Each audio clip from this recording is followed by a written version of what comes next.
নির্বাচনের মাধ্যমে একটা কমিটি এখানে হয়েছে আমি শুনেছি এবং আমাদেরকে আমরা এই নির্বাচনের জন্যই গত 16 বছর লড়াই করেছি। মানুষ তার ভোট দিয়ে নেতা নির্বাচন করবে, সেটা সমিতি হোক, জাতীয় সংসদে হোক, মেয়র নির্বাচনে হোক, বিভিন্ন জায়গায় যে নির্বাচনগুলি হয়, ব্যবসায়িক প্রতিষ্ঠান হোক, সব জায়গায় নির্বাচন মানুষ করবে এবং জনগণ তাদের ইচ্ছে মতো ভোট দিবে। দেখুন, এখানে আমি আর মনা ভাই বসা আছি, এখানে আমাদের হুমায়ুন আছে, এই ওয়ার্ড বিএনপি আছে, সবাই কিন্তু ভোটের মাধ্যমে নির্বাচিত। আমরা কিন্তু কেউ এখানে আমাদেরকে কিন্তু কেউ বসিয়ে দেয়নি, আমরা কিন্তু সবাই ভোটের মাধ্যমে এখানে নির্বাচিত হচ্ছে। অর্থাৎ ভোটের জন্য লড়াই করছি 16 বছর। আমাদের নেতা দেশনায়ক তারেক রহমান এবং আমাদের প্রাণপ্রিয় নেত্রী, মাতৃ সমতুল্য নেত্রী দেশনেত্রী বেগম খালেদা জিয়া, যিনি 16 বছর আপসহীনভাবে লড়াই করেছেন মানুষের ভোটের জন্য। আর সেই ভোটটি আপনারা দিয়ে আপনাদের সমিতির যে মুক্তবাজার সমিতি নেতা নির্বাচন করেছেন, আমি সাংঘাতিকভাবে আনন্দিত হয়েছি, খুবই খুশি হয়েছি যে নেতা নির্বাচন এভাবে হওয়া উচিত। অর্থাৎ প্রান্তিক পর্যায়ে ভোটের মাধ্যমে যে ভোটের রাজনীতি, ভোটের মানুষ ভোট দিতে পারে, এটি মানুষ ভুলেই গিয়েছিল। ঠিক কিনা? আপনারা কি ভোট দিতে পেরেছেন আগে? এই যে ভোটের রাজনীতি, ভোট দিতে পাওয়ার অধিকার, সেটি আপনারা ফেরত পেয়েছেন। সেজন্য মহান রব্বুল আলামিনের কাছে আমরা শুকরিয়া আদায় করব। দেখুন, আমি অল্প কথার মধ্যে কিছু কথা বলে আমি মনা ভাইকে মাইকটা দিয়ে দেব। সেটি হচ্ছে, আমরা একটা ধাপ পার করেছি, আমরা আন্দোলন করেছিলাম শেখ হাসিনাকে পদত্যাগ করতে হবে। দেখুন, বাংলাদেশের ইতিহাসে 300 জন এমপি সহ, হুমায়ুন বলেছে বাইতুল মুকাররমের খতিব সহ সবাই পালিয়ে গেলেন, প্রধানমন্ত্রী সহ।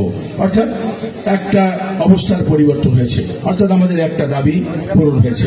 এই এলাকায় যারা আওয়ামী লীগ করতেন, অনেকে আছেন না, মাস্তানি করতেন, এর জমি দখল করতেন, আমাদের নিরীহ নিরস্ত্র মানুষের উপরে নির্যাতন করতেন, এখানে যারা মঞ্চে বসে আছেন অধিকাংশই হচ্ছে আমার জেল পার্টনার। সবাই একসাথে আমরা জেলখানায় কাটিয়েছি। 31 নম্বর ওয়ার্ড, এখানে অধিকাংশ নিম্ন আয়ের মানুষেরা বাস করে। যে মানুষের উপরে জুলুম হয়েছে, এই জুলুম কি এখন আছে? আমাদের লোকজন কি কোনো জুলুম করে নাকি? এখানে আমি এর মনোভাবে উপস্থিত আছি। আমাদের মঞ্চে আমাদের বিএনপির নেতারা অথবা আমাদের দলের কেউ যদি আপনাদের কাছে কোনো অন্যায় কাজ করে, কোনো চাঁদাবাজি করে, চাঁদা চায়, দয়া করে মাইকটুকু আপনারা আমাদের কাছে নালিশ করেন, বলেন, বলতে পারেন আমাদের কাছে। যদি আপনারা নির্ভয়ে বলেন, আপনাদের কোনো ভয় নাই, আপনাদের কাছে কেউ চাঁদা চায়, আমাদের কাছে বলবেন, কেউ বললে আমাদের কাছে বলবেন, আমরা এসছি। আবার যদি দেখা আবার কখন হবে, এই সুযোগ পেয়েছেন, এই সুযোগে আপনারা বলে নিতে পারেন যে আমরা আমাদের দলের লোক কেউ আপনাদের উপরে কোনো অত্যাচার করে কিনা। একটা কথা, বিএনপি একটি আত্মমর্যাদাশীল, মান সম্মান নিয়ে, ইজ্জত নিয়ে মানুষ বাঁচতে পারে, সেই ধরনের একটি রাষ্ট্র বিএনপি গঠন করতে চায়। বিএনপি ভোটের অধিকার ফেরত দিতে চায়, মানুষ তার ভোট নির্বিঘ্নে দেবে, এটি বিএনপি করতে চায়। এই কথাটি আমাদের নেতা তারেক রহমান বলেছেন। আমাদের নেতা কর্মী যদি কেউ আপনাদের কারোর সাথে দুর্ব্যবহার করে, সেগুলো আমাদের জানাবেন, কারণ বিএনপির লোকজন ভদ্র আচরণ করবে, কারোর সাথে দুর্ব্যবহার করবে না, এটি হচ্ছে বিএনপি। যদি দুর্ব্যবহার করে, মনে করবেন ও আওয়ামী লীগ, ওটা কিন্তু বিএনপি না। বিএনপি হলে দুর্ব্যবহার করার কথা না।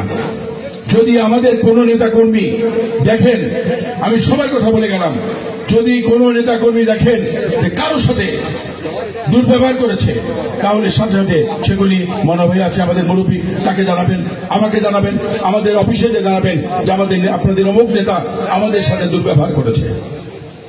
কোন দোকান থেকে বাকি খেয়ে পয়সা না দেওয়ার কোন সিস্টেম নেই। এই কাজটি যেন কেউ করার সুযোগ না পায়। কোন মানুষকে অসহায় মানুষের পাশে যদি বিএনপি নেতাকর্মী না দাঁড়ায়, সেগুলো আমাদের কাছে অভিযোগ করবেন যে অমুক অসহায় মানুষ, অসুস্থ মানুষ ছিল, যাদের কাছে বিএনপি নেতাকর্মী দাঁড়ায় নাই, সেগুলো আমাদেরকে বলবেন। দেখেন, আমরা বলতে চাই, আমরা একটি ভালো বাংলাদেশ করতে চাই, যে বাংলাদেশে সবাই তার ভোট দিতে পারবে। এক ব্যক্তি দুইবার প্রধানমন্ত্রী হতে পারবে না, এটা তারেক রহমান বলেছেন। 5 বছর পর পর বাংলাদেশের তত্ত্বাবধায়ক সরকারের অধীনে নির্বাচন হবে, যে তত্ত্বাবধায়ক সরকার শেখ হাসিনা বাতিল করে দিয়েছিল। আমরা আমাদের নেতা দেশনায়ক তারেক রহমান বলেছেন একটা ফ্যামিলি কার্ড পাবেন। সেই ফ্যামিলি কার্ড কারা পাবেন? এই যে আমার সামনে বসে আছেন আমার মা বোনেরা, বিশেষ করে মায়ের যাত্রা, তারা সবাই প্রত্যেকটা পরিবার একটা করে ফ্যামিলি কার্ড পাবেন। সেই ফ্যামিলি কার্ডটা কি? আজকে যদি যে চালের দাম বাজারে 65 টাকা, সেটি আপনি আমার মনে হয় 40 টাকায় কিনতে পারবেন।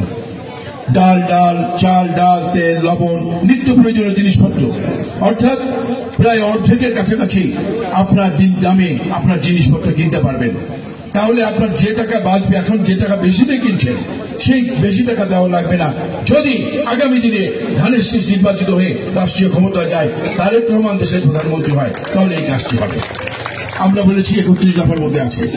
আমরা বলেছি আমাদের নেতা বলেছেন একটি করে ফ্যামিলি হেলথ কার্ড দেওয়া হবে। হেলথ কার্ড অর্থাৎ স্বাস্থ্য কোনো বোঝা নয়, স্বাস্থ্য হচ্ছে সম্পদ। যদি মানুষের শরীর ঠিক না থাকে তাহলে সে কাজ করতে পারবে না, সে ঘরের কাজও করতে পারবে না, বাইরের কাজও করতে পারবে না। অর্থাৎ একটা করে হেলথ কার্ড অর্থাৎ স্বাস্থ্য কার্ড পাবেন।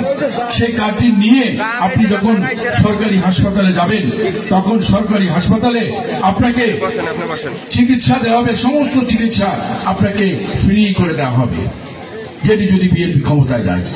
দেখুন, এই যে আলো জ্বলছে বিদ্যুৎ, শেখ হাসিনার আমলে রেন্টাল এবং কুইক রেন্টালের নামে বিদ্যুৎ থেকে লক্ষ লক্ষ কোটি টাকা বিদেশে পাচার করা হয়েছে। আমাদের নেতা বলেছেন এবং তাদেরকে দায় মুক্তি দেওয়া হয়েছে, যারা এই কাজগুলি করেছে, যে তারা দোষ নাই, তাদের কোনো বিচার টিচার হবে না, সংসদে আইন করে দায় মুক্তি দিয়ে দেওয়া হয়েছে।